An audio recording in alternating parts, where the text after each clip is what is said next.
Então, a gente falou na aula passada, por que que eu estou falando isso? Porque na aula passada nós discutimos isso, a questão da forma e da essência. Então, assim, mesmo que seja só você que está aí, já está aí mesmo, então eu vou aproveitar para conversar um pouco com você sobre isso e vai ganhar de graça. E é bom que a gente pode De conversar, né? graça. É isso mesmo. Então, o que que a gente falou na aula passada e na aula de hoje, quando a gente começar, tá? Vamos fazer um resumo de talvez 3, 4 minutos para a gente entrar no tema que a gente deve terminar a lei que fala do amor ao próximo hoje, para a semana que vem entrar, ou talvez na outra, no amor a ti, né? Ou seja, o amor a si mesmo. Para aí a gente ir até o fim do ano com as questões mais voltadas ao autoconhecimento, né? Que é o amor a si e o autoconhecimento, né? É o primeiro passo.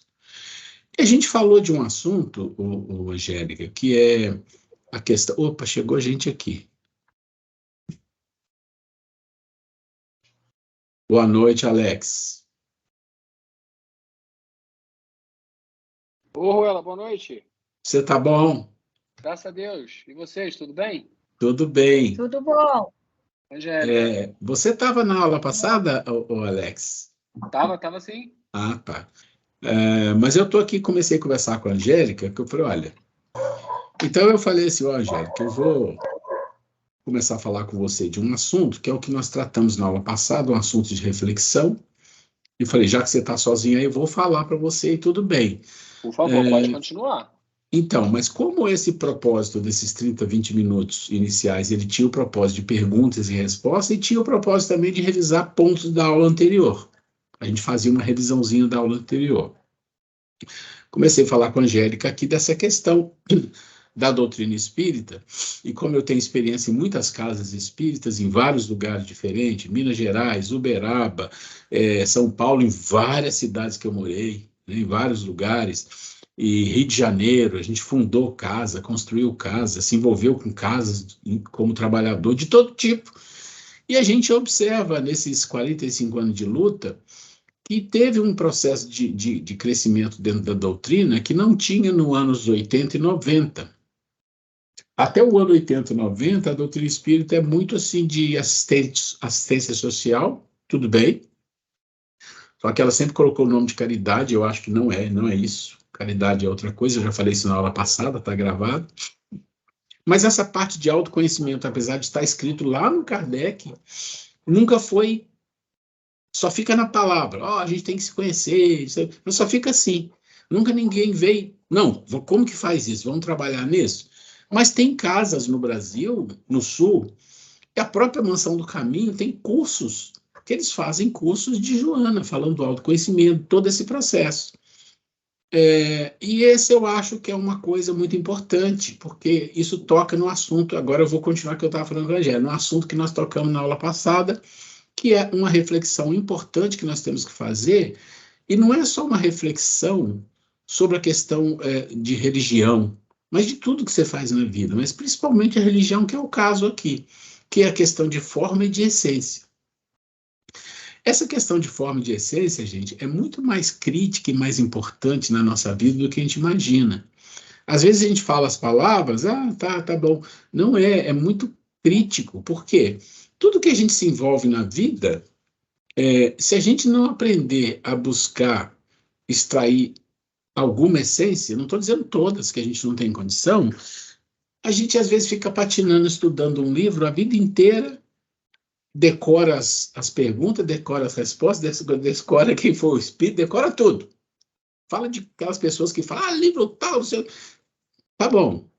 Não estou dizendo que isso é uma verdade, mas eu já vi muito isso. E a pessoa faz isso, mas não capta as essências que tem. Você quer ver um exemplo? Eu não sei quanto tempo de doutrina vocês têm, mas eu vou dar um exemplo meu, que é, eu já tenho 45 anos e eu estudo desde que eu comecei na doutrina. Eu já entrei estudando, porque eu gosto muito, né? E quando eu fui apresentado ao estudo sistematizado, isso já tem há quase 30 anos que eu fui apresentado, eu falei, gente, esse é o canal, um negócio com método, não é? Vamos estudar esse livro. Não, tem que ter um método. Por que que eu vou fazer isso? Qual o objetivo? Né? Então, a gente começou a ver que aquilo era uma coisa importante. E aí, o que eu trouxe dentro desse aspecto de experiência, do que eu vejo aí nos centros que trabalham muito com essa questão do autoconhecimento, né? Porque eu estou falando disso, como que se faz esse processo de autoconhecimento, como que a gente tem as ferramentas dentro do próprio espiritismo. Às vezes você junta uma coisinha ou outra de fora, como eu falo do Platão, mas Platão faz parte do espiritismo lá na introdução, que não tem problema. Mas a questão da forma e da essência, ela tem que ser na nossa vida como se fosse assim, um processo que tem que estar sempre em tudo que a gente vai fazer. Porque se você vai fazendo as coisas como um robozinho, vai fazendo, vai fazer. Qual o propósito? Qual o propósito de você estudar um curso qualquer? Qual o propósito? Meu propósito é trabalhar e ganhar dinheiro. Em geral mas isso é muito pobre. Eu acho que todo mundo que pensa um pouquinho vai perceber que é pobre. Não, é aprender para servir e ganhar dinheiro. Então, você vai ser médico, é um sacerdócio, você tem que aprender a servir as pessoas com isso. Isso é muito importante. Muitas pessoas dependem disso. E você vai ganhar dinheiro. Ok, não há problema de ganhar dinheiro. Você vai ser engenheiro para servir, por alguma razão, a comunidade, e assim sucessivamente, cada profissão. Algumas profissões aparecem mais nesse processo de servir, outras menos. Eu trabalhei muitos anos da minha vida em funções burocráticas. Aí você fica meio assim, né? Mas também você tem ali um trabalho de servir, porque você às vezes comanda pessoas e você precisa servir as pessoas, tratar bem, ajudar as pessoas a crescer, a progredir. E na religião, mais do que nunca, porque a religião e até as filosofias, algumas, trabalham com esse processo de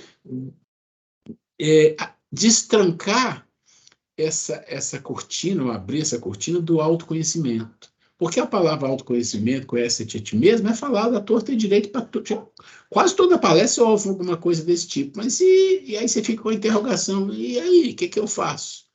Esse é o ponto. E quando você fala o que eu faço para isso, é a essência. Ou seja, qual o objetivo de uma religião, em geral, qualquer uma? A palavra religião vem do religare. Religar é ligar a Deus. Como é que você se liga a Deus? Estudando. É o primeiro passo, mas isso é só a forma.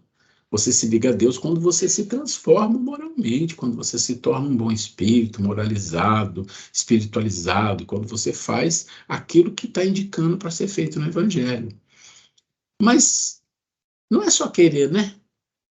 Porque se a gente pensar no Evangelho, quantos de vocês, e eu estava falando disso, né, 40 e poucos anos, quantas vezes eu abro o Evangelho aqui em casa para fazer o culto, pego um pedaço lá, eu já vi 1 milhão de vezes na minha vida e leio, e às vezes eu falo, mas esse negócio aqui eu não tinha percebido. Porque aquilo ali, gente, é um manancial de essências. Mas se você não mergulhar ali, você não vai captar. Você não vai captar. Então, o Evangelho tem muitas essências. Tem as mais. Nós falamos na semana passada a essência mais, vamos dizer assim, a matriz das essências, né? Que é o amor. Mas Jesus, tudo que ele falou ali tem essências importantes. Então, você pega o amar ao próximo, você pega as bem-aventuranças e você vem escalonando. Você pode escalonar dentro do Evangelho as passagens de Jesus e falar, essa essência é maior, essa é a segunda maior, essa é a terceira maior, e consegue. Você vai saber que é uma essência, mas você não captou a essência no sentido de trazer aquilo para você. E aí, como é que funciona? É o objetivo de vida que a pessoa traz. Não, eu tenho um objetivo de vida de estudar a doutrina. Tá bom. E para estudar a doutrina, você pode ter certeza, você não vai levar menos que 10 anos. E se você for muito aplicado, você vai conhecer muita coisa da doutrina. Não tudo, muita coisa. Mas isso não significa que você fez uma transformação moral. Acho que isso é fácil a gente compreender. Não é estudar a doutrina que faz a transformação moral. Estudar a doutrina, você vai adquirir intelectualidade doutrinária. Vai saber falar da doutrina, vai fazer palestra, vai explicar. Ok, isso é positivo, mas isso não é desenvolvimento e nem é crescimento espiritual. O crescimento espiritual é outra coisa. E a gente precisa entender isso. E lá, no Kardec, ele coloca várias coisas. E aí eu citei uma na aula passada, que é uma das grandes máximas de essência, porque o Kardec coloca para nós algumas essências importantes para o nosso autoconhecimento. Então, Kardec tocou nos pontos. Quem entra nos detalhes são outros espíritos. Você tem o Emmanuel, você tem o André Luiz, mas você tem a Joana. Ela entra no ponto, porque ela trabalha com o aspecto psicológico. Mas o Kardec nos fala, ele fala lá da questão 780, ele vai falar o caminho, como que começa. Como é que começa o autoconhecimento? Começa aqui. Ele vai lá e coloca, está aqui, o começo é aqui. E depois? Bom, depois está escrito, reconhece o verdadeiro espírito pelo esforço moral que ele faz. Então ele está deixando claro. Não é você conhecer tudo que está na doutrina. Não, ele fala, não, é a transformação moral. Mas você não faz transformação moral se você não começar do começo. Então, esse objetivo que nós temos dentro do Espiritismo é extremamente importante, porque às vezes a gente escorrega. A gente começa a estudar a doutrina espírita, a gente se empolga, e a gente quer saber, e está certo, é assim mesmo. Mas não pode perder o norte da essência. É definir assim, qual o objetivo de eu estar estudando o Espiritismo? Para conhecer o Espiritismo, ok, você pode ficar 20 anos, 30 anos, e não vai conhecer tudo. Tá bom. Mas isso não muda nada. Não muda você. O autoconhecimento não está nesse processo de conhecer todo o processo da doutrina. O autoconhecimento está em pontos chaves dentro da doutrina.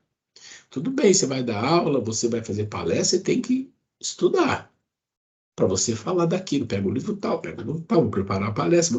Aí você fala assim, tá bom, o que eu quero passar para o público? Essa é uma coisa que os palestristas têm que perguntar. O que é que eu quero passar para o público quando eu falar desse assunto? O que eu gostaria se eu estivesse do outro lado? Essas perguntas um palestrista tem que fazer, porque aí ele vai tocar em algumas essências.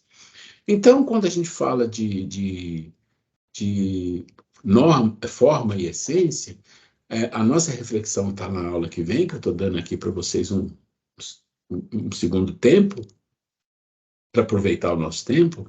Nós estamos falando de objetivo que cada um tem. Porque, no final das contas, a gente tem uma coisa. Quem tira a essência é cada um. Ninguém vai te dar a essência. Eu posso dizer para você, olha, a maior essência do Evangelho é amar ao próximo como a si mesmo, a Deus ao próximo como a si mesmo. Tá bom. Mas eu não tirei essa essência. Eu sei que aquilo é porque Jesus falou. E eu confio nele. Mas eu não percebo isso da forma como eu deveria, porque eu não vivo isso, eu não vivi isso. Então você tira a essência e fala, eu vou perseguir isso. Então, se você falar, eu vou perseguir amar a Deus sobre todas as coisas próximas como a si mesmo, você pode falar isso, mas esse não é o primeiro passo, tem muitos passos antes. E se a gente não compreender isso, gente, não vai adiantar, porque a gente vai chegar no plano espiritual e vai perceber que a gente patinou demais, né?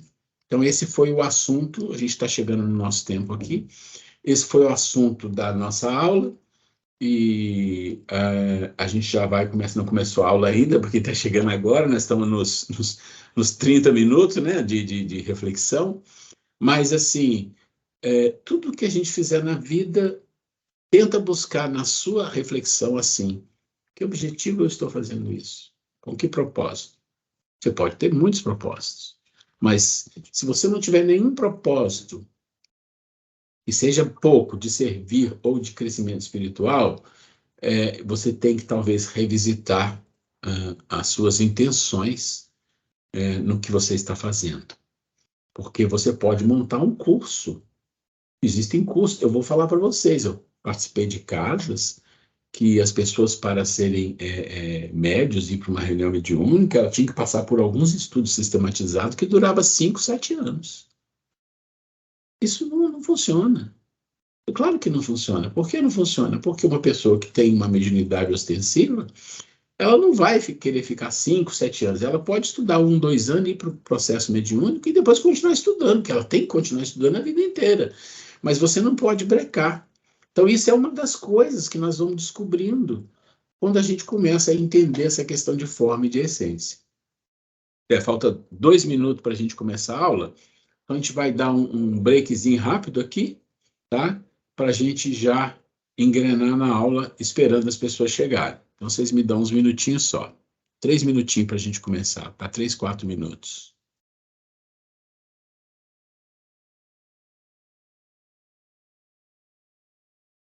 Olha aí. Boa noite, pessoal, tudo bem?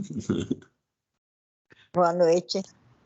Tudo bom, Grace? Boa noite. Tudo bem.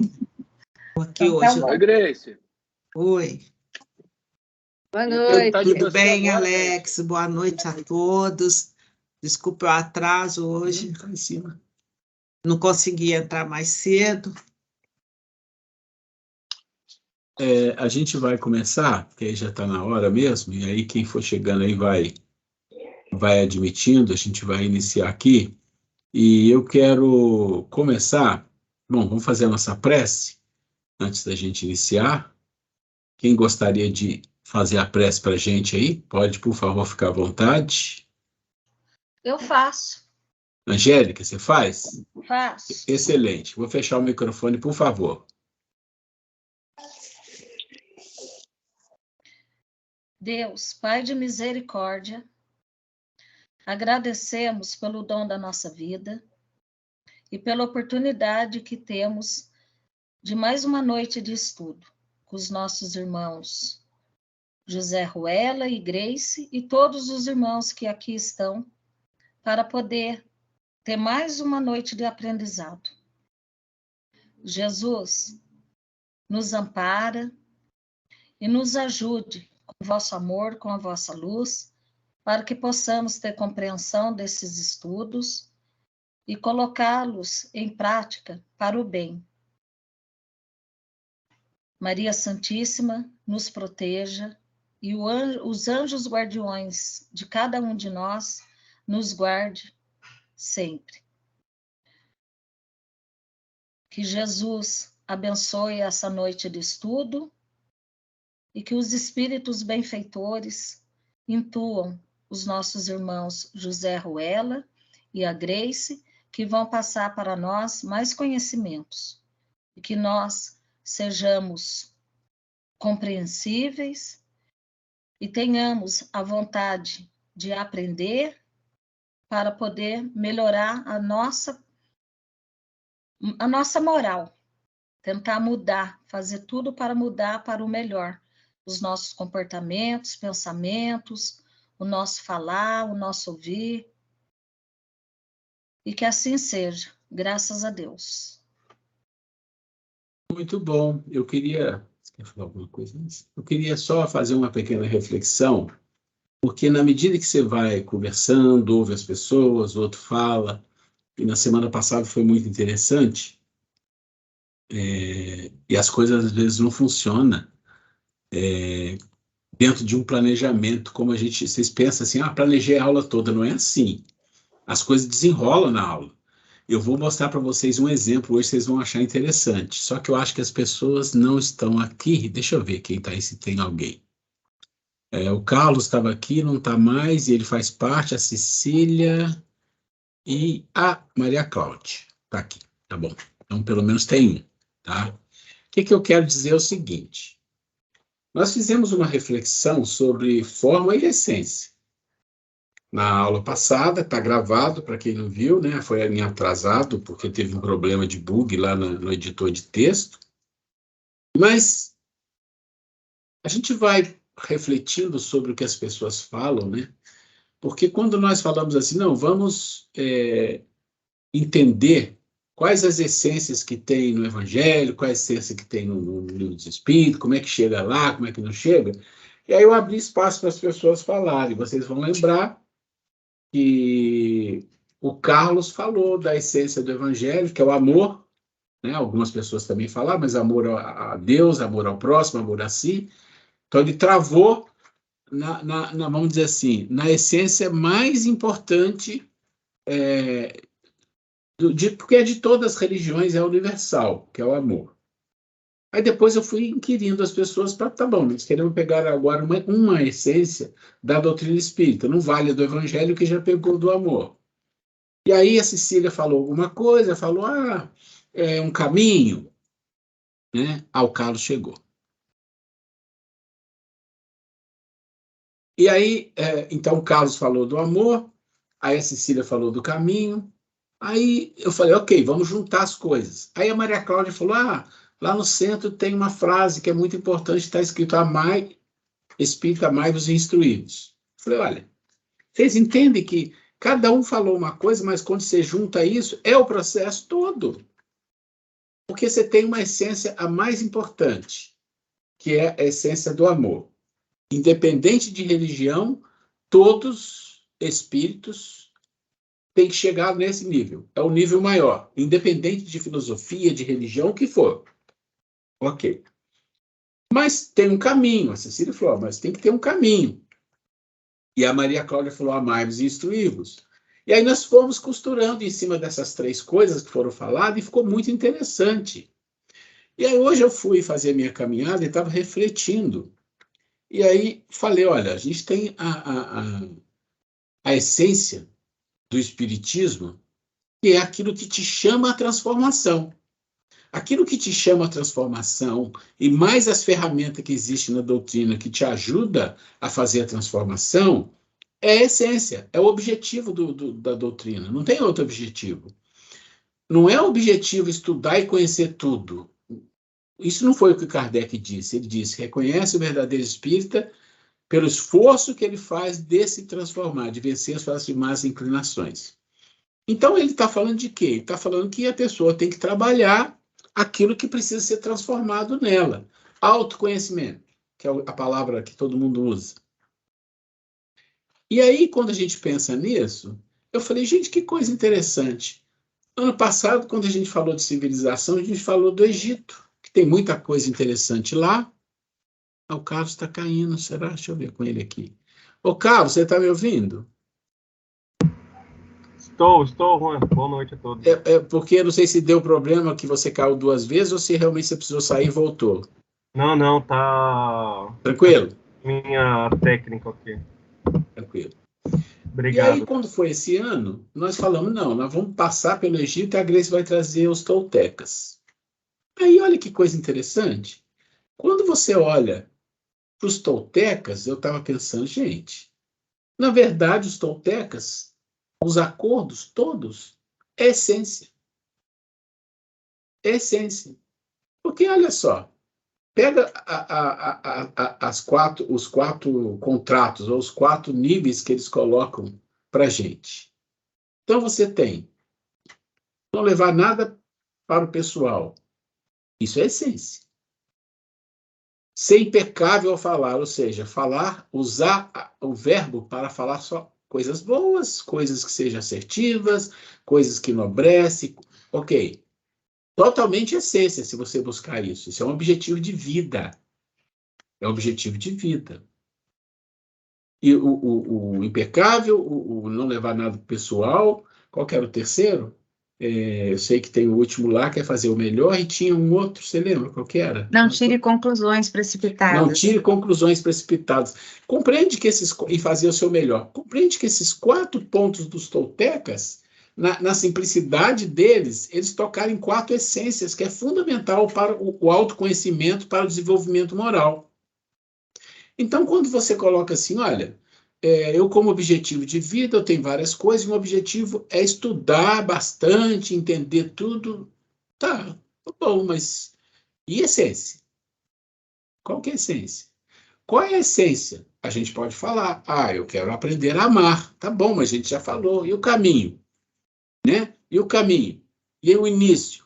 Como é que começa? Como é que vai? Onde está apontado dentro da doutrina o caminho, o início, o meio, como você trabalha, vai na Joana, olha o emocional, olha o racional, tudo isso é a essência que você tira para você crescer espiritualmente. Aí a pergunta é, o que é mais importante, estudar toda a doutrina espírita, você trabalhar com a essência e você crescer moralmente, espiritualmente, quando você chegar do outro lado? O que você acha que vai contar? Acho que não precisa responder, né? Então, por que eu estou falando isso? Para chamar a atenção de que nós, quando estamos envolvidos em qualquer tipo de estudo, de trabalho, não só religioso, mas principalmente o religioso, nós temos que sim estudar a religião, entender os postulados, isso é muito importante.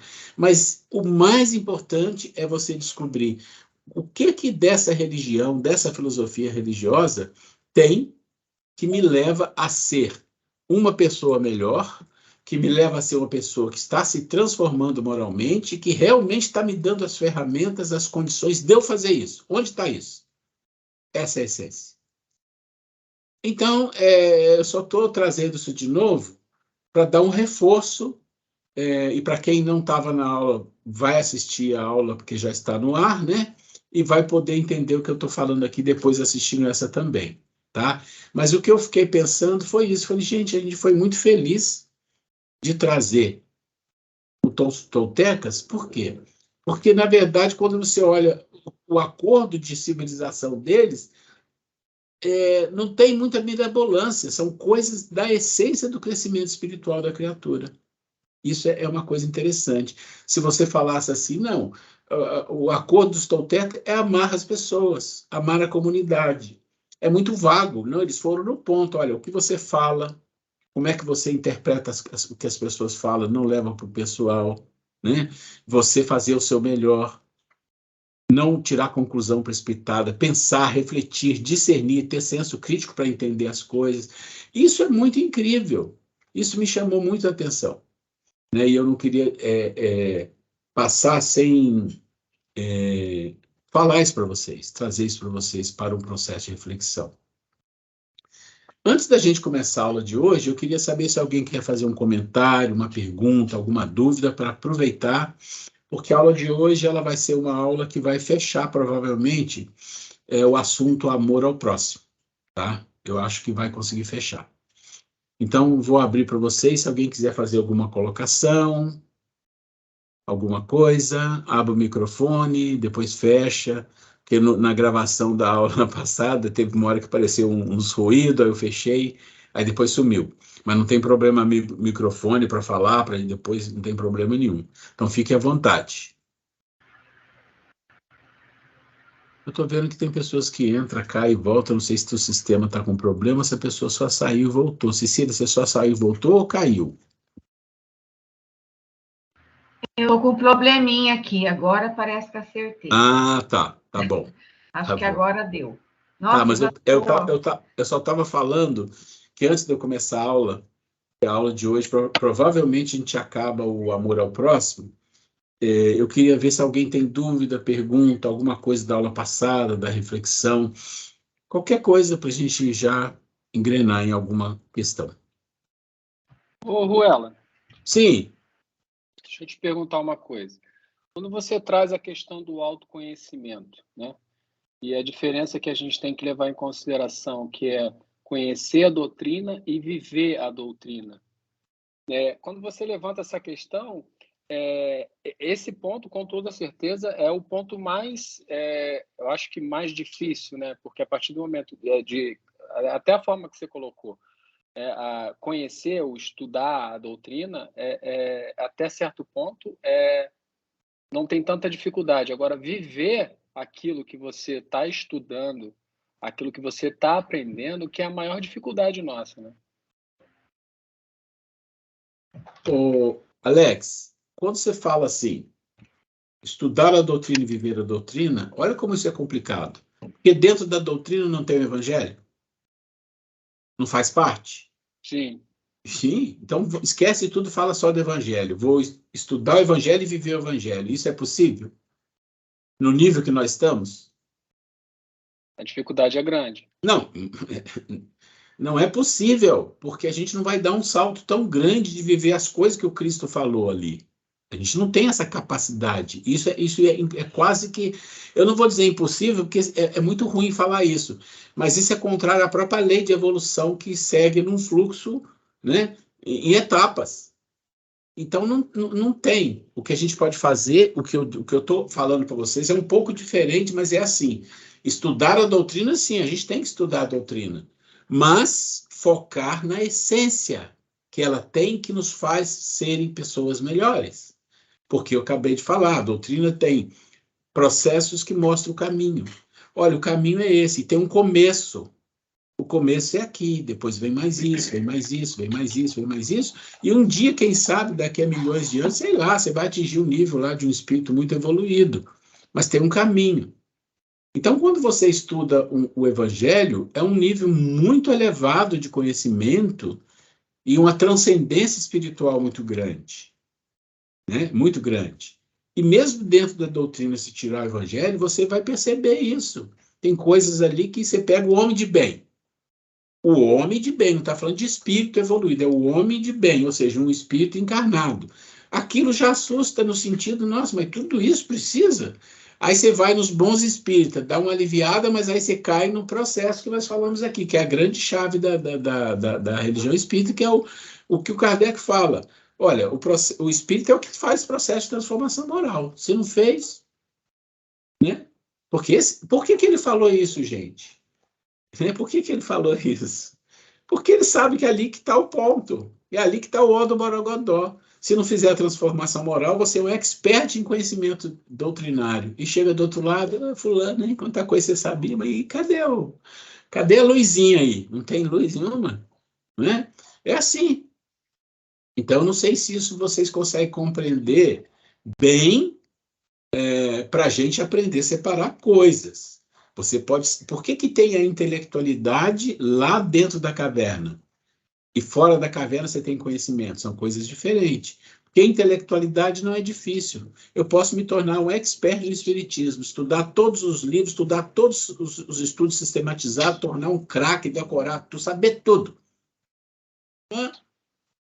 As essências estão aqui. O que você fez com isso? É o objetivo, gente. Qual o objetivo? O que eu estou querendo dizer aqui, gente, é assim, vocês estudam, alguns dão aula, alguns preparam, alguns daqui a um tempo vão fazer palestra, daqui a um tempo vai fazer um processo de reunião mediúnica. Quer dizer, tudo isso está girando e vai girar na vida de vocês. O que nós colocamos aqui como um processo é, sempre pense, qual o objetivo disso? O que isso toca o meu crescimento espiritual, a minha transformação moral, o que isso me traz para ser uma pessoa melhor? Intelectualidade ajuda, mas não faz ninguém melhor, só faz uma pessoa com risco de se tornar vaidoso. Isso com certeza. A possibilidade é grande de acontecer isso. Não, a possibilidade é quase certa, porque faz parte da lei, você levar uns tombos também, né? É assim que é. A intelectualidade, ela está praticamente ligada à vaidade, né? A gente não souber Ligada lidar ao quê? com ela. A vaidade. A vaidade. Ah, claro, porque a intelectualidade te coloca acima dos outros. Você acha que está acima, e você acha que sabe, os outros não sabem, e aí você começa a ensinar, e você começa a achar. Aí, se você começar a se achar, pronto, pegou a vaidade, pegou o orgulho. É por isso. Eu vou discutir isso mais com vocês, mas eu já falei lá no início, mas lá na frente nós vamos falar de um processo que fala da grande lei, das bem-aventuranças, da caverna de Platão, teoria do conhecimento, tudo junto, se junta tudo, emoções. Aí vocês vão ver que para sair lá da intelectualidade e ir para o outro nível, existe para você sair do fundo da caverna e ir para a intelectualidade, exige senso crítico e discernimento, já é uma mudança. Para você sair da caverna, tem 2 níveis na caverna, e ir para o nível fora da caverna, só com humildade, porque a intelectualidade te derruba. Olha só, você falou, é humildade. Então, tem uma virtude para ser adquirida.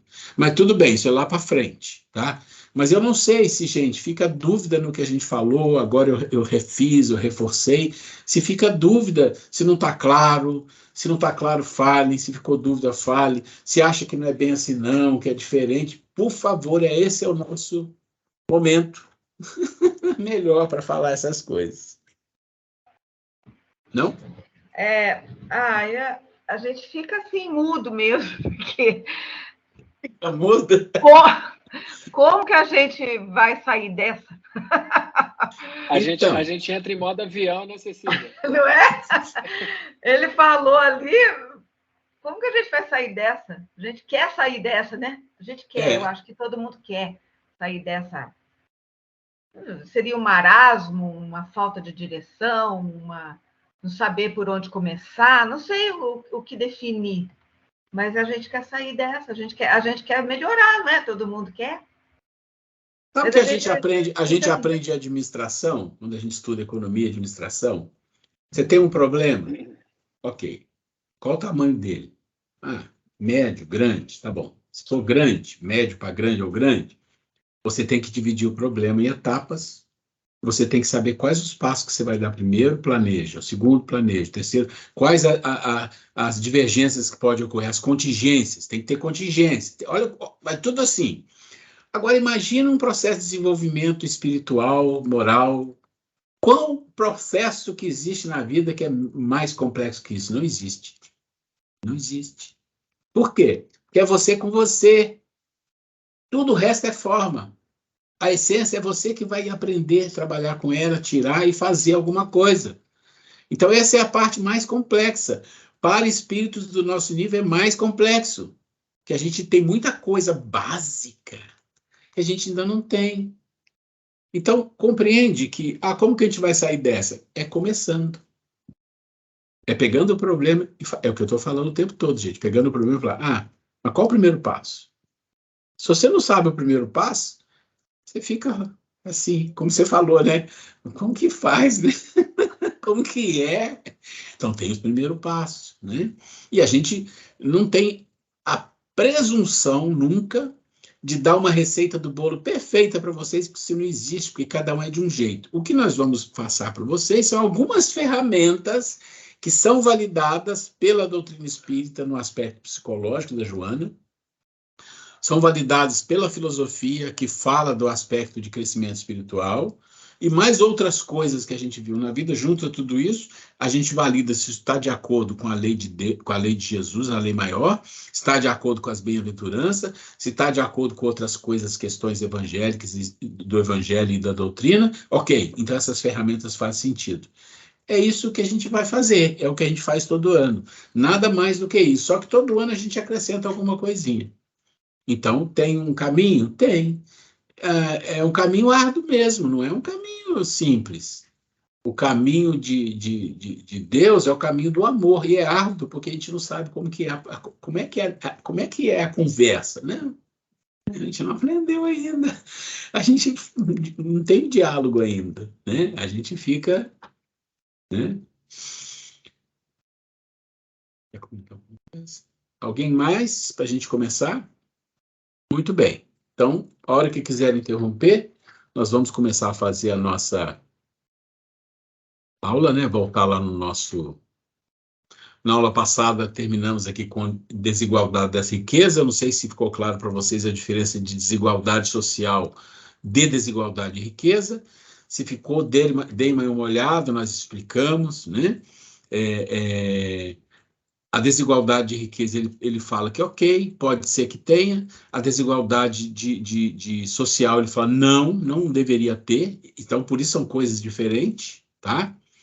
E a riqueza tem muito a ver com a capacidade que as pessoas têm de conquistar, mas não significa, mesmo que na riqueza, você vai ter pessoas trilionárias e pessoas muito pobres. No mundo, na civilização, não funciona assim.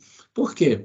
Porque não existe numa civilização espíritos tão ligados à matéria, tão aficionados com a matéria, tão aficionados com o orgulho, com o egoísmo. Não, já venceram uma boa parte disso, não tudo, mas uma boa parte. Então ele vai usufruir de uma certa riqueza, vai usar essa riqueza para ajudar, né, a vida das pessoas, vai construir. Então, assim, vai ter diferenças porque as pessoas têm capacidades diferentes, né?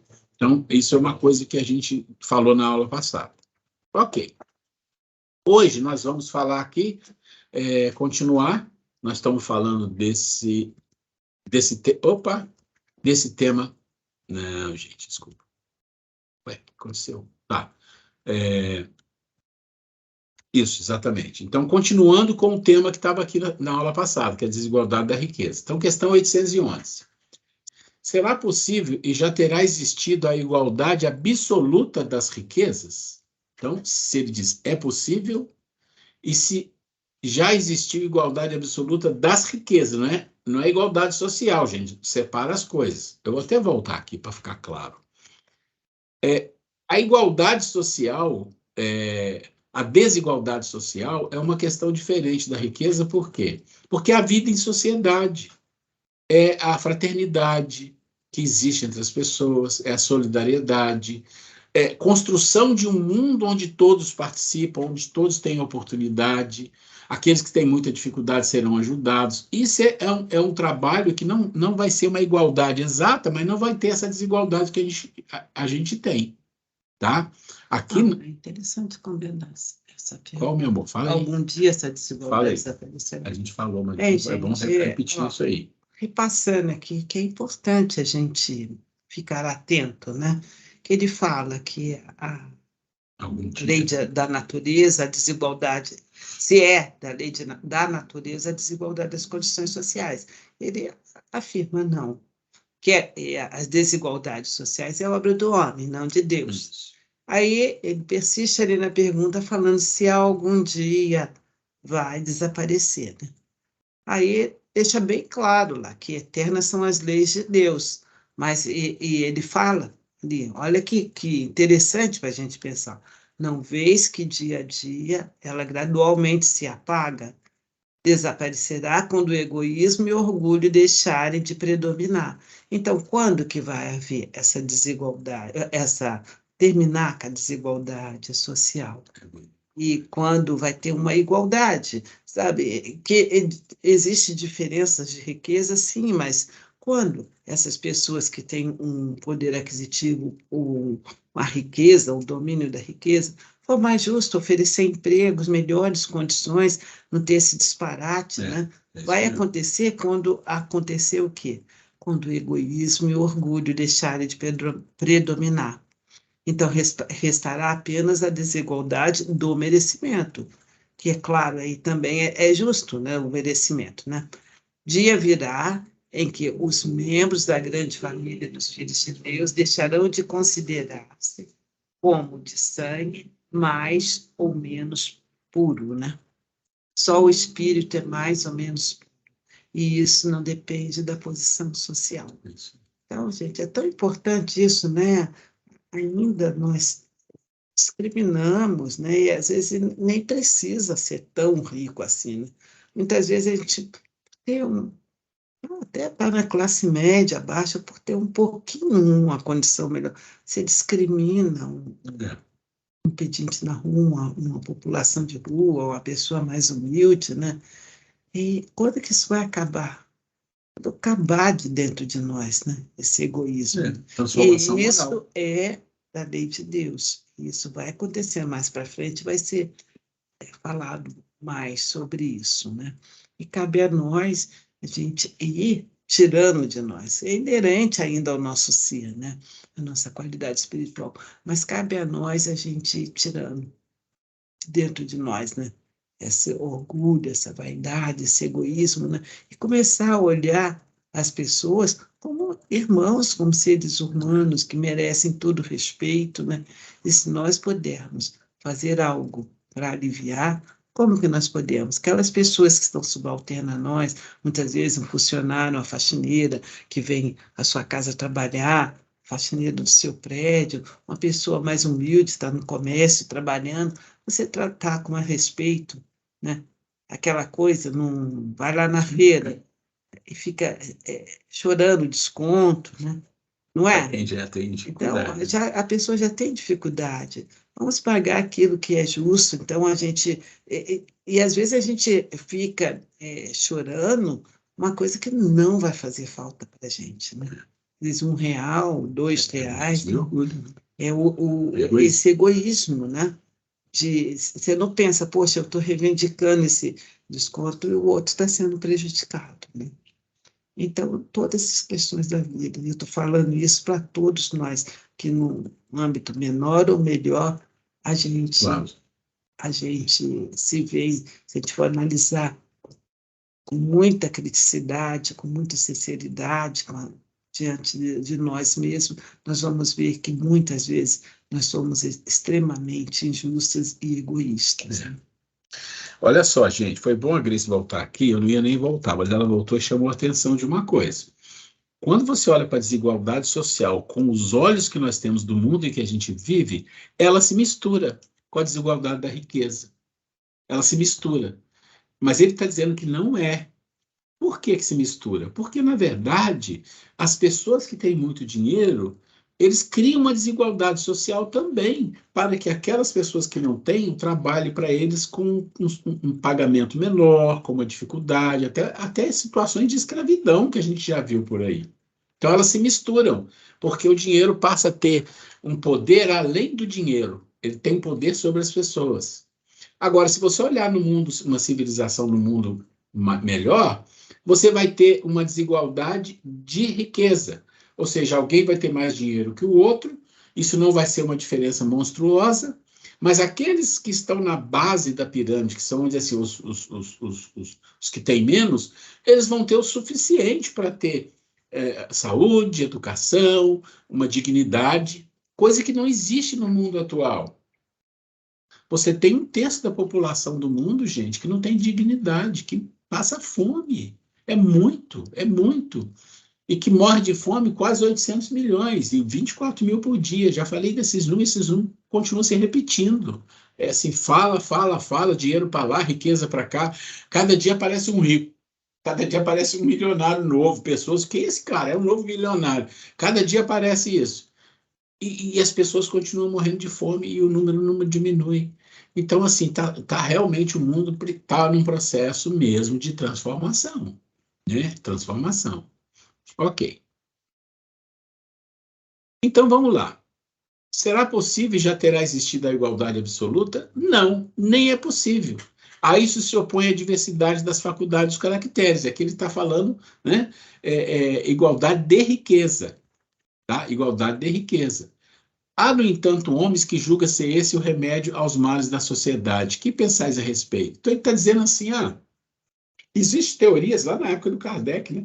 Existem algumas teorias que acham que o remédio é que deveria ser igualdade absoluta de riqueza, ou seja, ou todo mundo pobre, todo mundo rico não vai dar, todo mundo mais ou menos, né? Ele disse, não tem jeito.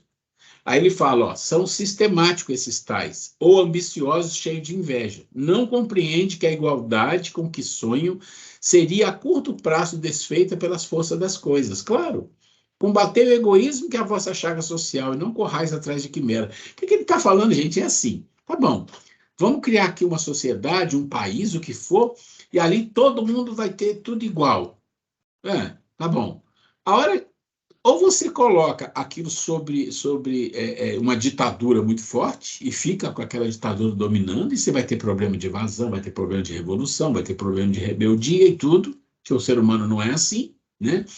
Ou então, se você deixa uma certa liberdade, o que ele está falando é assim, rapidamente isso se desfaz, porque existem aquelas pessoas que são acomodadas e existem aquelas pessoas que são mais esforçadas. Tem um exemplo que eu acho interessante, esse dia eu estava vendo um vídeo, vou contar para vocês, o cara falando assim, olha, antes da União Soviética ter o sistema de planejamento de produção, planejamento que era o que eles falavam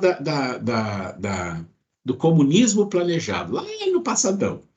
Então era assim, olha, eu planto, sei lá, X hectares de milho. O meu vizinho planta metade. E eu continuo trabalhando, eu estou produzindo e vou vendendo, eu vou ganhando mais dinheiro, e ele vai ganhando menos. Tem um outro que fica lá acomodado, não quer nem saber. Bom, aí mudaram o sistema e falaram, não, agora todo mundo é igual. Vocês plantam, dão tudo para o Estado, e o Estado depois divide em como é que fala? Em quantidades iguais para todo mundo. Aí o que aconteceu? Ele fala, é muito simples. Aquele que plantava muito, fala, plantou pouco. E o que plantava médio, plantou pouco. Ou seja, todo mundo plantou pouco. Por quê? Porque o que adianta eu me esforçar, plantar muito, o outro planta pouco e vamos no final ganhar a mesma coisa? Aí que ele fala que tem um merecimento. Isso, então. Então, o que acontece que ele está falando é isso aqui. O que vai acontecer com a igualdade aqui, essa igualdade de visão, dividir, né? Ela se desfaz imediatamente, porque a produção despenca lá para baixo. As pessoas que se esforçam por ganhar mais e plantam mais e trabalham mais, param de fazer, né? Param de fazer.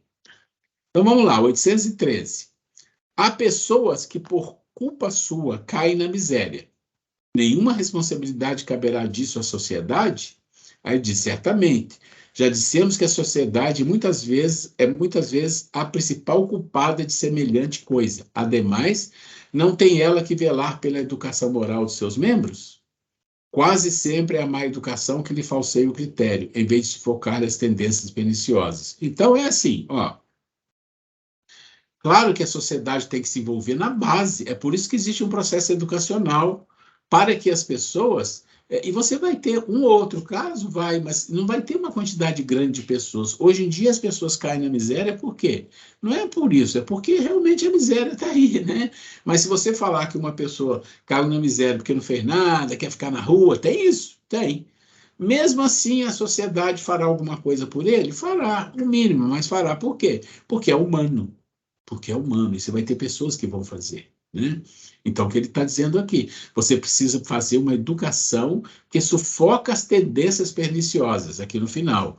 Então, a obrigação da sociedade é uma educação, porque uma má educação falseia o critério, em vez de sufocar as tendências perniciosas. Então, tudo está focado aqui na educação. Vamos lá. Aí, o outro item é as provas de riqueza e de miséria. Uma pergunta só. Por que Deus a uns concedeu as riquezas e o poder e a outros a miséria? Porque isso está aí, né? Para experimentá-los de modos diferentes, lógico. Você já pensou? Você tem uma miséria, você tem uma pobreza, você é uma classe média, ou você é extremamente rico, mas muito rico, ou você é milionário. Tem uma razão para isso. Isso não é por acaso, não, não. Existe uma razão para isso acontecer. E aí ele fala, para experimentá-los de modos diferentes. Além disso, como sabeis, essas provas foram escolhidas pelos próprios espíritos, que nelas, entretanto, sucumbem com frequência. Então ele está dizendo, muitas das vezes os próprios espíritos escolhem e sucumbem. A prova da riqueza é muito perigosa. A Grace quer comentar, por favor. Pode concluir. Não, já concluí aqui, depois eu vou... Bem, gente, eu trazendo para vocês um fato, foi um filme até que estava assistindo, mas que retrata, muitas das vezes, a realidade. Um filme de época de escravatura, né? Então, a Siena falava o seguinte, alguns escravos estavam livres, né? E um desses escravos que estavam livres foi reivindicar a um senhor lá, dono de outro escravo, que desse liberdade para a esposa dele, que estava ainda escravizada, e por filhinho, que libertasse. E o senhor simplesmente falou assim, não, que não iria, que esse escravo era dele e tudo mais. Então, nesse meio termo, vou ser bem sucinta só para ver o ponto que eu queria chegar da parte moral do ser humano. Então, e o filho desse senhor estava olhando. Nisso a escrava, sai essa escrava que não conseguiu lá misericórdia, eu entendi, a bondade do Senhor de libertá-la, né, que o marido reivindicou, ela sai correndo e chega num canto lá perto de uma árvore, ela se ajoelha e começa a chorar e começa a falar com Deus, fala, Deus, o meu mestre, o meu Senhor é um homem mau, é um homem ruim, e se o Senhor não consegue fazê-lo ser melhor, então faça com que ele morra. Ela pede isso. Nisso, o filho do homem chegou e viu, e esse filho do homem gostava dessa escrava. Que aí ele vira para a escrava e fala assim, olha, não adianta você falar isso, porque Deus não ouve os negros, não ouve os escravos. Ela ficou olhando para ele assim, aí ele vira para ela e falou assim, olha, eu tenho uma cena que eu lembro de você, que eu era pequena, eu estava muito doente, minha mãe me dava para você cuidar. E um dia, eu muito mal, com muita febre, eu abri o olho, vi o seu rostinho preto e você estava rezando, pedindo a Deus para que eu curasse, e eu dali comecei a melhorar. Então, ele tinha esse sentimento de gratidão, por isso que ele gostava dessa escrava. E aí ele vira e fala assim, mas meu pai me ensinou que escravos são igual porcos, que se a gente tiver um porco predileto, uma hora ou você vai vender ou vai comer esse porco. Então, por isso, eu não quero mais me envolver com você. Ele lutando contra o sentimento bom que ele tinha com a pessoa. Então, gente, resumindo que acabou que o senhor morreu e o rapaz ficou com ódio da escrava, pensando que a escrava, que Deus tinha ouvido a escrava. Quando ela, nas preces dela, ela pede que o homem morreu, coincidentemente o homem morreu. Provavelmente, certamente não, pela prece dela, né? Então, gente, o que eu queria falar, essa desigualdade, você vê, o egoísmo, o orgulho é tão grande a ponto desse exemplo desse rapaz, ele ter um sentimento pela escrava de reconhecimento, pelo amor que ela cuidava dele, e ele relutando contra o sentimento dele, simplesmente pela diferença ali de classe, né? Então, ver o nível que nós estamos, de vez ele superar o desamor, né, que o pai teve, ele trabalhar isso de uma forma melhor, porque ele tinha um sentimento, reconhecimento pela bondade daquela escrava, não. Ele preferiu endurecer o coração e fazer esse nível de comparação. Os escravos eram como porcos. Esse ainda, não nesse nível, né, que eu estou falando, foi só um exemplo, mas ainda é o nosso estado, da gente se colocar num patamar de se achar melhor do que as pessoas e de muitas vezes até nos agredir, né, para não deixar fluir esse lado, a nossa essência boa que se tem, né? Então, são essas coisas que não adianta a gente fingir que não acontece, a gente tem que olhar para nós, né, diante de exemplos, assim, de situações, ou diante de nós estarmos aqui pensando, da gente fazer uma análise, como eu sou, e eu sou assim, então o que eu posso fazer por mim mesmo para eu ser uma pessoa melhor, né? Então, essas coisas, não adianta a gente querer ter raiva da gente, eu não queria ser assim, eu vou ter ódio de mim, não. Não adianta. É pensar, eu sou ainda assim. É a primeira coisa a gente admitir. Eu sou orgulhoso, eu sou arrogante, eu sou prepotente, eu me acho tal. Então, mas eu quero ser melhor, eu mereço ser melhor. E essa é a grande vantagem que nós temos, que temos a consciência que somos seres imortais, eternos. Hoje eu conversava com uma paciente minha e falava sobre isso.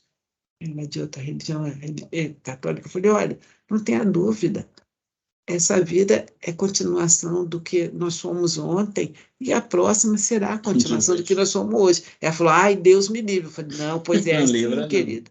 É isso mesmo. Então, agora que eu estou te falando isso, se você não sabia, procura ficar mais boazinha, ser melhor, repara aí as questões, porque não tem jeito. Vamos continuar, né? Do ponto que nós paramos. Pois é, né? A gente já viu que o negócio não é simples, não, né? Gente, aqui a gente vai entrar nesse item, e vocês veem que a gente já vai entrar no Evangelho daqui a pouco, né? Então, aqui tem uns itens que são muito polêmicos, na época de Kardec, polêmico, agora polêmico, isso ainda vai ser polêmico. Você vê que o ser humano tem dificuldade com as diferenças, né? Igualdade dos direitos do homem e da mulher. São iguais. Muito atual esse assunto, né? Não. Foi da época do Kardec e continua atualíssimo. Sim, e se você andar para trás era pior. O próprio Paulo tinha questões aí que as pessoas, quando leem, falam, não, mas isso aqui é meio machismo, mas tem que lembrar, 2000 anos atrás era outro esquema, né? Então, a igualdade dos direitos do homem e da mulher. São iguais perante Deus, o homem e a mulher, e têm os mesmos direitos? Então, entender a pergunta, se é igual e se eles têm o mesmo direito. Então, a resposta deles é bem simples. Não outorgou Deus a ambos a inteligência do bem e do mal e a faculdade de progredir? Então, o que ele está dizendo aqui, a resposta é espiritual, totalmente transcendente. Ora, tanto o homem como a mulher pode desenvolver a inteligência, e pode entender o que é o bem e o que é o mal, e pode progredir. Resposta totalmente espiritual, mas vamos lá, que o Kardec vai tocar em pontos que eu chamo de pontos políticos, são pontos da vida social. De onde provém a inferioridade moral da mulher em certos países? Do predomínio injusto e cruel que sobre ela assumiu o homem. Quer dizer, não tem nada de inferioridade moral, o que tem é que o homem criou isto, o homem criou isso, esse predomínio injusto. É resultado das instituições sociais e do abuso da força sobre a fraqueza física, né? E mesmo assim isso tem algumas mudanças hoje. Entre homens moralmente pouco adiantados, a força faz o direito. Bom, isso não é só para questão de homem e mulher, a força faz o direito para qualquer um. Quem tem a força atropela todo mundo ainda, né? Com que fim mais fraca fisicamente do que o homem e a mulher? Por que isso? Para lhe determinar funções especiais. Então, aqui entra na questão da função. E aí tem polêmica aqui também. Ao homem, por ser o mais forte, os trabalhos rudes, à mulher, os trabalhos leves. A ambos o dever de se ajudarem mutuamente a suportar as provas de uma vida cheia de amargor. Bom, você tem que lembrar que isso aqui foi escrito lá na época do Kardec e tinha um sistema de vida social que não é o mesmo de hoje. E eu não estou dizendo que o de lá é melhor ou é pior ou vice-versa, não é essa a questão. Mas se você olhar para hoje ainda, você tem funções especiais? Tem. Por quê? Vamos pensar numa coisa óbvia, uma coisa simples demais. Primeira coisa, a maternidade. A mulher fica grávida e ela é mãe. Você tem a paternidade também, mas a maternidade cria uma condição diferente. E quem não entender isso, e tem exceção, tem, mas quem não entender isso é porque talvez não viveu esses processos. O filho tem uma diferença, e a filha, tanto faz, tem uma diferença na ligação com a maternidade, com a mãe e com a paternidade. É diferente. Isso é muito simples de entender. O lado afetivo, e não é que não tem exceção, gente. Pode ser que tenha uma mulher que tem pouco lado afetivo, o homem tem mais, mas não é isso que eu estou falando. Eu estou falando do comum, do normal. Via de regra. Então, só esse processo da maternidade, né, do processo da gravidez, e da maternidade, né, esse processo da mulher ter esse lado afetivo com os filhos, isso já cria uma coisa diferente, que dá a entender que a mulher cuida desse lado. Aí vem o lado que se fala machista, ou o lado de uma maneira de ver o mundo lá para trás. E o homem cuida do lado físico, financeiro, o que for. Não é mais assim. Tem ganhos com esse não é mais assim? Tem. Tem perdas? Tem. A gente sabe. Hoje tem muitas famílias que o homem e a mulher saem para o trabalho, às vezes a mulher até sustenta uma família. Se você pensar em pessoas com muita dificuldade financeira e que moram em favelas, muitas das vezes é a mãe que segura o tranco. E aí, o que acontece? Acontece que os filhos ficam meio largados. Não estou dizendo que todos os casos, mas ficam, em geral, meio largados. Qual o preço disso? O preço disso é muito pesado. É um processo educacional que vai falindo, e a gente vai percebendo, né? Mas isso está relacionado depois a quê, gente? Tudo ao egoísmo e orgulho. Por quê? Porque o egoísmo da sociedade não criar sistemas que ampare nessas situações essa família é que faz as coisas degringolar dessa forma. Tá bom, nós somos espíritas, ali está envolvido o espírito com dificuldades, mas não vamos tocar no lado social, no lado da sociedade vivendo em sociedade. Ou seja, numa sociedade mais evoluída, essas coisas podem acontecer? Pode. O marido morre, a mulher tem que tomar conta, tem que fazer a parte financeira. Tá. Mas como vai ser isso? Vai ter um apoio. Vai ter um apoio social. Isso acontece em outros países? Acontece. Se você pegar países mais desenvolvidos, tem situações em que tem essa ajuda. Se você pensar no Brasil, é precário, mas tem ajuda, né? A mulher, lembra de creches que no passado nunca existia, depois, isso tem tempo que existe, mas eu sou ainda da época que não tinha. Creches para a mulher poder trabalhar e o filho ficar... Então tem mil coisinhas ainda que são precárias, mas tem, que é a sociedade, como aquele fala lá atrás, muita coisa está mudando, está melhorando. Ou seja, essas coisas precisam acontecer mais e de muito melhor qualidade para que você, em situações do tipo, onde falta o marido por várias razões que seja, e a mulher tem que tocar a vida ali com os filhos e tem que ganhar o pão, entra um processo institucional da sociedade para proteger e ajudar isso. Isso é muito importante. A fraqueza física da mulher não a coloca naturalmente sob a dependência do homem? Claro que dependência de quê? Física? Tá bom. Troca aqui o pneu do meu carro. Física? Isso aqui carrega bem que hoje em dia tem mulheres. Tem mulher, mas não vamos falar do geral, né? Não falar do geral. Não, isso não é problema. Isso para mim não cria dependência. É uma questão de gentileza. É uma questão da pessoa ter educação de saber. Olha, eu sou mais forte fisicamente, isso eu vou fazer, vou ajudar. Aí ele fala, olha aqui, Deus a uns deu a força para proteger o fraco e não para os escravizarem. Deus apropriou a organização de cada ser às funções que ele cumpre desempenhar. tendo dado à mulher menos força física, deu-lhe ao mesmo tempo maior sensibilidade, afetividade. Quem que ganha, né? Em relação com a delicadeza das funções maternais e com a fraqueza dos seres confiados aos seus cuidados. Gente, quando você lê isso e você pensa, né? Realmente a mulher é aquinhoada com aquilo que é de mais nobre. A questão é que no mundo que a gente vive tem tantas confusões, tem tantas distorções, que essas coisas mais nobres às vezes não são valorizadas pela vida e pela sociedade, às vezes nem pela própria mulher. E isso é uma coisa preocupante. As funções a que a mulher é destinada pela natureza terão importância tão grande quanto as deferidas ao homem? Sim, maior até. Entendeu porque eu falei aquilo lá embaixo? Aqui. É ela que lhe dá as primeiras noções da vida.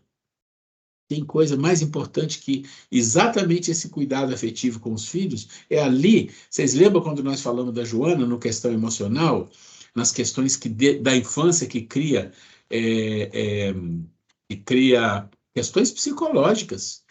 Aqui, né? Ó, meninas, eu vou falar uma coisa, mas depois eu vou cortar da edição. Vocês estão vendo, né? Ali falando que nós somos melhores que os homens, viu? Colocamos ele no lugarzinho. Você viu lá a pergunta, né? Que você não precisa nem maiores comentários, me perdoe os homens, mas nós fomos colocados lá no patamar melhor, né? Gente, é brincadeira, viu? Depois eu vou cortar isso. Não me comprometam. Vou voltar lá. Ok. Não. Sim, e maior até. Você está certo. O que eu vou falar? Nada, está certo. E vou ser sincero, o que eu acho que é mesmo. Eu concordo com isso aqui. Eu concordo. Não, mas a gente não pode ficar orgulhoso, vaidoso, né? Nós. Mas é problema de cada um. Mas se você me perguntar, eu sempre achei que a mulher tem uma condição de um crescimento espiritual maior que o homem por várias questões que está associada à maneira de ser, à maneira de viver da mulher, né? Aí ele fala aqui igualdade perante o túmulo. Aqui nós vamos passar meio corrido, porque isso aqui não é importante, mas olha, ele está dizendo sobre questões desses monumentos. A pessoa faz quase uma pirâmide para enterrar a pessoa, né? Ele fala, isso é o último ato de orgulho. E assim, né? Essa suntuosidade que tem vai honrar a memória. Então, olha, eu não estou muito afim de ficar entrando nisso aqui, que isso é tão basicão. Morreu, gente, o corpo vai se desfazer. Coloca lá no enterro, crema, aí crema tem uma outra questão, mas enterra e não perder tempo com essas coisas mirabolantes, porque para quê?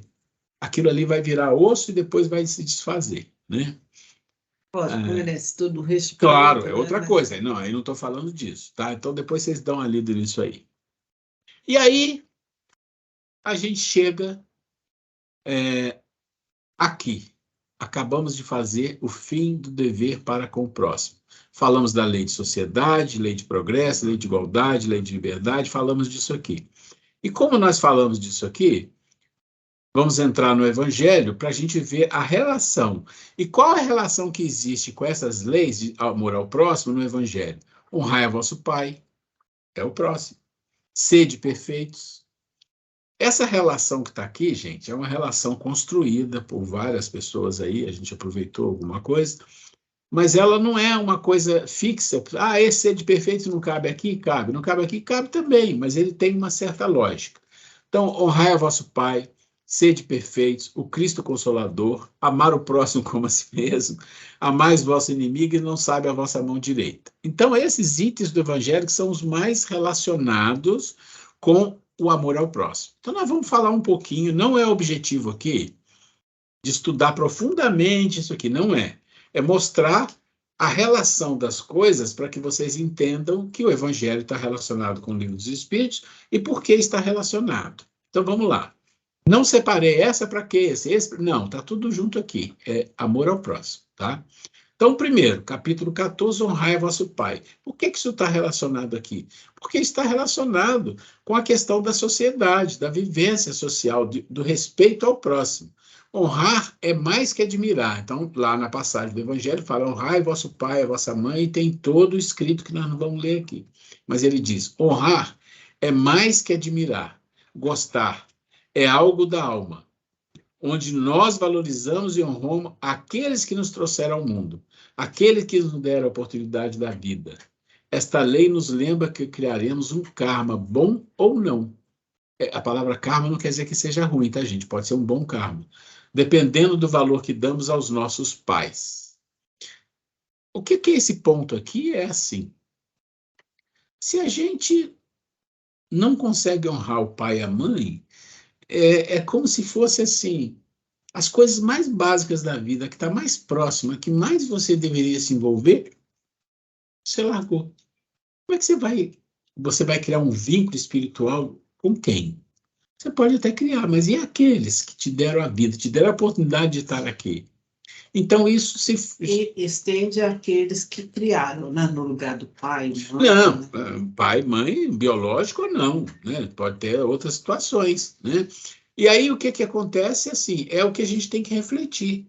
Nós estamos falando de lei de sociedade. A sociedade é tudo. É todas as pessoas que vivem numa cidade, num país, no planeta, mas é a sociedade familiar, a vida em família. É ali que começa é ali que começa a pessoa a compreender a liberdade, a igualdade. Ele começa a compreender como viver em sociedade. Onde? Na família. A primeira sociedade, a célula máter da sociedade. E como é que você vai viver numa família se você não honrar, não tiver admiração, não buscar, né, realmente apoiar os pais? Eu sei que, às vezes, numa família tem muitas dificuldades, tem problemas reencarnatórios, mas cabe a nós trabalhar a paciência, a tolerância, né? Você quer falar? Só um minutinho que a Grace quer comentar. Bem, gente, no capítulo honrai vosso pai e vossa mãe, tem uma questão também que é colocada lá no Evangelho, sobre a questão de que nem sempre, porque nós temos o título de mãe ou de pai, isso não quer dizer que nós somos perfeitos, acertamos sempre, né? Existe pais, existe mães que às vezes deixam a desejar no seu dever, né? E o que o Evangelho nos orienta nessa questão de honrar vosso pai e a vossa mãe? Deixa bem claro que não cabe a nós, na condição de filhos, julgar. Então, e que nós devemos, sim, sempre ter, que seja esse honrar o pai e a mãe, nem que seja pelo fato de nos ter sido dada a oportunidade da reencarnação. Então, gente, independente, né? Muitas vezes a gente pode falar: poxa, meu pai me abandonou, minha mãe me abandonou, me maltratou. Nem sempre todos os pais, todas as mães são como deveriam ser, ou muitas vezes até tentam e não conseguem. Nós somos seres imperfeitos, né? Mas não cabe ao filho jamais ser ele o juiz cruel, né? O vingador, né? Se você não teve essa referência de um bom pai, de uma boa mãe, que tenhamos a gratidão por ter nos dado a vida, que nós sabemos o quanto é difícil reencarnar, né? E ter essa gratidão àquela pessoa que também nos criou, que alguém criou a gente, né? Se não foi o pai, foi a mãe, foi uma tia, foi a vizinha, foi o irmão mais velho, seja lá quem for, né? Alguém cuidou de nós quando crianças, né? Então, é muito bonito esse capítulo, Honrar Pai e Mãe. A gente deve lê-lo, o Evangelho na íntegra, né? Que nos traz uma referência boa de como nós, na condição de filhos, devemos tratar os nossos pais. Uma vez, em grupo mesmo, lá do André Luiz, estudando sobre honrar o pai e mãe, teve um companheiro nosso que virou, quando nós estávamos falando, assim: nossa, eu nunca tinha observado quando nós estávamos lendo o Evangelho. Ele falou: eu sempre entendia isso, honrar pai e mãe, assim, respeito meu pai, minha mãe, tudo bem, né? Mas não, o Evangelho vem mais além, fala: não, um bom filho, honrar o seu pai e a mãe, vai além desse só. Eu respeito, não vou desobedecer, né? Ele fala, inclusive, sobre o filho dar o mimo, o carinho, a atenção, ser afetuoso, sobretudo quando seus pais foram ficando mais velhos, né? Aí, né, até eu lembro que aí nós falamos assim, olha, eu falei assim, sai agora daqui, passa no Pão de Açúcar, compra uma florzinha e leva para sua mãe. Ele falou assim, nossa, eu vou fazer isso, né? Você vê, né, então, é questão assim da pessoa de ter dado aquele start, poxa, eu nunca tinha parado para pensar nisso, que esse honrar pai e mãe não é só você fazer aquilo a respeito o necessário. Estende mais essa gratidão filial de você dar esse supérfluo carinho, né? E aqueles que, porventura, não tiveram um pai ou uma mãe presente e tal, e tenha gratidão no coração pela vida, né? E se pudesse chegar a hora, mesmo assim, esse pai, essa mãe precisar, vai lá, estende as mãos, né? Então, eis a nossa grande oportunidade, né? De dar a outra face, né, meus queridos irmãos?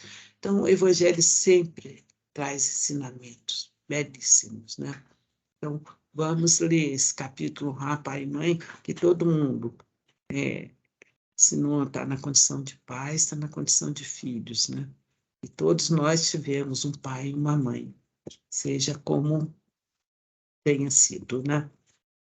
Então, honrai vosso pai e vossa mãe. Depois você tem o capítulo 12, sede perfeitos. O que está dizendo aqui? Jesus nos mostra que o crescimento... Aí está falando lei de progresso, está vendo aqui? Ó, progresso, crescimento espiritual. Nos mostra que o crescimento espiritual, o nosso aprendizado é quase que eterno, pois podemos chegar próximos a Deus, ou seja, como Jesus. Aliás, eles nos falam que somos deuses, mas toda a trajetória é uma trajetória de aprender e amar, contribuindo os frutos do distribuindo os frutos do aprendizado. Então, essa parte do evangelho aqui tem tudo a ver com o quê? Tem tudo a ver com sociedade, tem tudo a ver com progresso. Então, quando você lê o Sede Perfeito, todo o capítulo, se você estuda, e você vai estudar isso várias vezes na sua vida, lembra que isso está relacionado lá com o livro 3, na Lei de Sociedade, Progresso e Igualdade, Amor ao Próximo. Depois você tem o Cristo Consolador, o capítulo 6, e aqui Jesus se coloca como aquele que consola, que abraça toda a humanidade. A grande árvore, onde todos poderão aprender e saborear dos seus frutos. E nós devemos seguir seu exemplo, sendo também árvores de vida, sendo a vida tudo que fizermos ao próximo que acenda a sua alma. Ou seja, Cristo Consolador é o capítulo, o nome do capítulo é esse, né? Mas aí vocês vão encontrar lá o quê? Vão encontrar lá informações dentro desse capítulo que vai mostrar o que o Espiritismo pode fazer na vida das pessoas, o conhecimento da reencarnação, o conhecimento, enfim, dos processos do mundo espiritual, o conhecimento do Evangelho. Então, todo esse processo, ele vai fazer o quê? Como se iluminasse a alma das pessoas. E aí nós estamos falando de novo de sociedade, progresso, né? Estamos falando da mesma coisa. Mais uma vez, estou eu aqui lembrando sobre essa questão do Cristo Consolador, o capítulo 5 do Evangelho, e é um dos capítulos que toca profundamente o meu coração, e acho que não só o meu, mas quando a gente lê a primeira coisa que vem lá, o chamado de Jesus, ele fala, vinde a mim, todos vós que estáis cansados e sobrecarregados, e eu vos aliviarei. Gente, quando a gente lê isso, só de ler, a gente se sente abraçado, se sente acolhido. Jesus, ele não impôs, olha, vem a mim só você que é espírita, só você que faz caridade, só você que é bom. Não, ele fala qualquer um que estiver sobrecarregado, que estiver cansado, ele está ali de braços abertos, né? Mas e ele coloca só uma condição, né? Que siga, ele fala, que o meu jugo, a minha lei meu jugo é leve, né? A minha lei e meu jugo é leve. Então, e qual que é esse jugo, essa lei de Jesus? É a lei do amor, né? Então, gente, esse Cristo Consolador é realmente esse capítulo, é um capítulo de acolhimento, chamado de falar, olha, eu estou aqui a hora que você quiser. E é fácil seguir Jesus, né? Nós que somos complicados, né? Ele não exige muita coisa, ele exige só que você seja bom, tenha uma essência boa, que tenha boa vontade na vida, né? Então, vale, mais uma coisa que vale a pena a gente ler, reler, reler e se entregar. E vai, deixar, vamos. Se a gente se entrega, eu vou, ele está me chamando. Então, com certeza, nós seremos muito mais felizes quando nós aceitarmos esse convite de Jesus. Depois você tem... Só tem mais 2, vamos terminar. O capítulo 11, que é o próprio amar o próximo como a si mesmo. Então, como ele disse, essa frase é a parte da lei maior, onde todas as outras leis estão incluídas. Começa-se com o amor a si mesmo, e a gente já discutiu isso muito nas nossas aulas sobre o ser humano, a gente já explicou isso. Então, esse amor ao próximo como a si mesmo, ou seja, a lei maior, ela vai fechar com tudo aqui, gente. A lei de sociedade, de progresso, o trabalho social, de igualdade, a liberdade com respeito ao próximo. É o capítulo 11. É um capítulo lindo, né? E o capítulo 12, esse é eu chamo que esse aqui é uma grande chave do Evangelho, é amar os vossos inimigos. É o nível do amor mais difícil para a gente conquistar. Essa parte, Jesus vai ao ponto mais forte da necessidade de desenvolver o amor em nossa alma. Pois amar o inimigo é algo que acontecerá quando nós tivermos subido alguns degraus na evolução, extinguindo o orgulho e o egoísmo, e depois o interesse pessoal.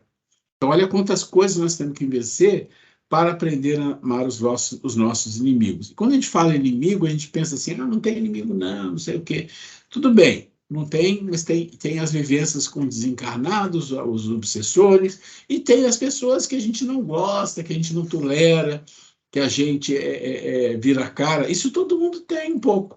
Isso pode colocar na categoria de pessoas que a gente considera quase que um inimigo, a pessoa que a gente não quer estar junto. Então, isso é importante trazer o capítulo 12 para cá. Não saiba a vossa mão direita? Então, o que Jesus está falando aqui? Está nos informando que é a condição básica para a nossa evolução fazer o bem sem ostentação.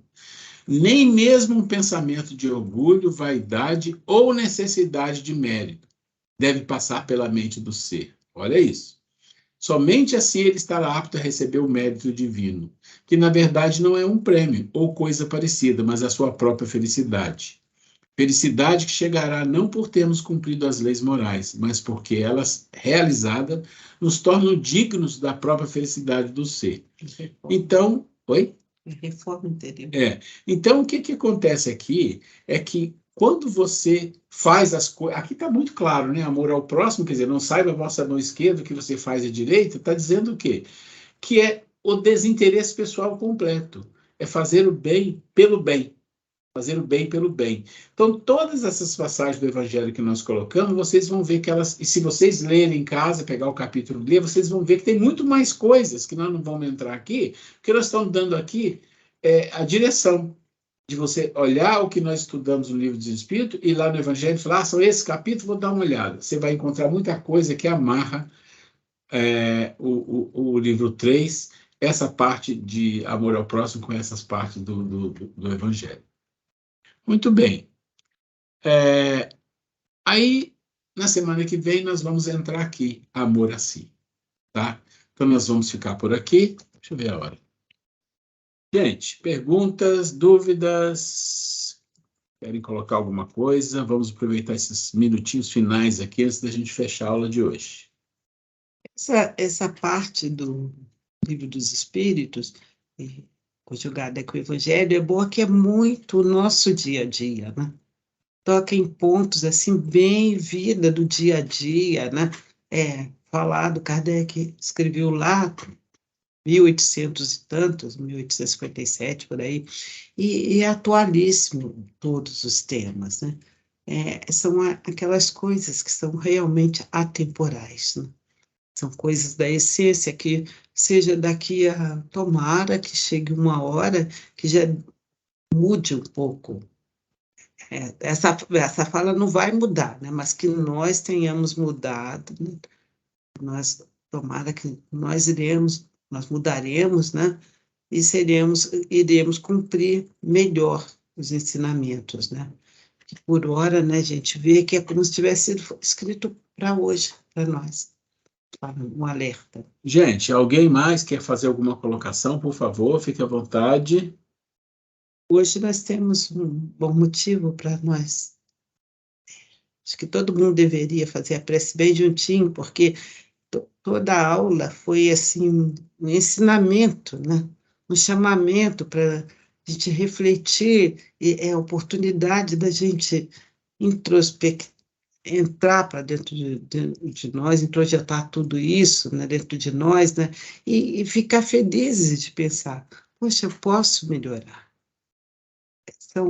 Foram dicas dadas aí, né, que faz com que a gente pense, poxa, eu ainda tenho tantas coisinhas para reparar, tantas coisas, né, que mesmo sendo difícil, mas é aquela coisa, a gente tem que se permitir, né? Tem que se permitir vencer o nosso orgulho, nossa arrogância, né? E melhorar. E ver que aí tem todo o respaldo de dizer, não vai, que isso vai ser bom para você. Né? Vencer a si mesmo, né?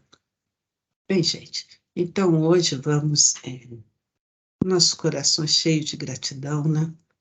Por todas as bênçãos que nós temos recebido, pela oportunidade, Senhor, de estarmos aqui, esses momentos, refletindo sobre o livro dos Espíritos, sobre o Evangelho, e que possamos, com bastante serenidade, com bastante humildade, refletir sobre tudo e aplicarmos em nossas vidas. Sabemos, Senhor Jesus, sabemos, Mãe Santíssima, que nem sempre nós conseguiremos seguir à risca todos os ensinamentos de Jesus. Mas já estamos aqui, humildemente, rogando a vossa permissão, pedindo a permissão que continue permitindo que os nossos bons amigos espirituais possam continuar nos intuindo, nos auxiliando, e que nós possamos ir vencendo essas dificuldades que trazemos arraigadas ainda em nós, e que possamos assim, Senhor, a cada dia sermos melhores do que o dia anterior. Com nossos corações plenos de gratidão, nós agradecemos a todos vocês, caros amigos, por nos ouvir, por estar aqui junto conosco, e rogamos a nossa Mãe Santíssima que abençoe a todos nós, encarnados e desencarnados, que participamos dessa aula, e que possamos ter uma semana pautada nos ensinamentos que recebemos aqui hoje, e que possamos nos esforçarmos para sermos sempre melhores. Que assim seja, graças a Deus. Gente, boa noite. Boa noite para todos. Agradecemos muito a participação de vocês, muito obrigado. Então, na semana que vem, não se esqueçam, vejam a aula passada que saiu ontem, veja de hoje, porque na semana que vem a gente começa o tópico final do curso que vai engrenar com os processos de autoconhecimento. Tudo bem? Vamos começar a parar. Obrigada, gente. Boa noite para todos. Boa semana. Obrigada. Tenha uma semana abençoada. Boa noite, Grace. Estamos parando a gravação aqui. Até quinta, Alex. Até mais. Até. Fiquem com Deus. Fica com